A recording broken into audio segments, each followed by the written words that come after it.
fact that like students have to get loans in order to get higher education is very unfair. So I think student loans are really detrimental to the economy. However, hopefully I don't need to get one. Increase, and it doesn't really match where our economy currently is. I do believe that it's all part of market inefficiencies when the government's involved.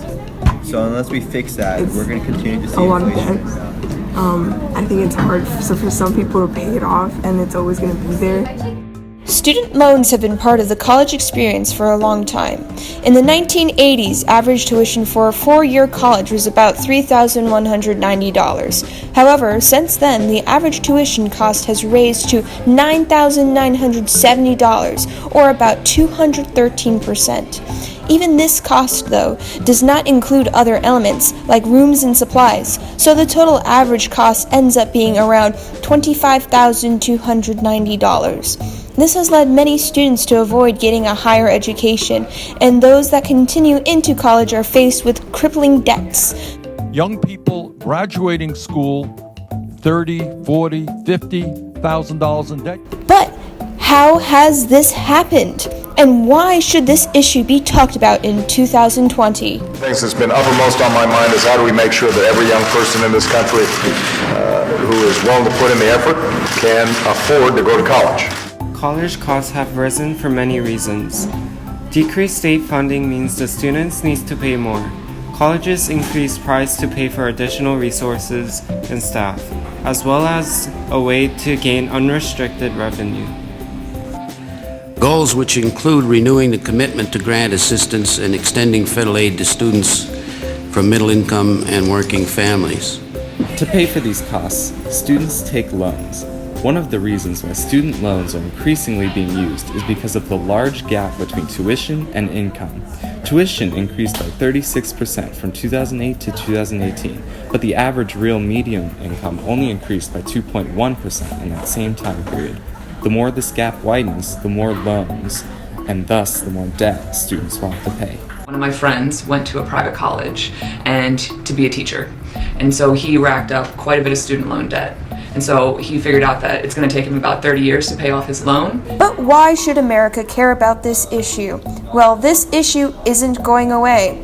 College costs aren't going to decrease, but the number of students going into college will. In 2017, there were 14.56 million students in public universities. In 2028, it is projected that that number will rise to 14.98 million. Paying off defaulted loans now ranks as the third largest expenditure of the Department of Education. This is a disgraceful situation that no one, neither Congress nor the executive branch, intended, and it must change. Additionally, the total student debt in the country amounts to $1.41 trillion, which is the second largest category of debt in the U.S. currently. And 14.4% of the adults in the country continue to carry on this debt. These are loans that are called income-driven repayment loans. The cost is going to be $74 billion for the federal government. Additionally, this student debt crisis has some major long-lasting implications. Many students are unable to pay back their loans. This could be due to a lack of a stable income after college, or a student failing to graduate in 4 years' time, a fact that 40% of college students face. Among folks who started college in 2009, only half of them were able to obtain a degree within 6 years. So we have a lot of people spending money on college, but not getting those financial returns because they never get that diploma into their hand.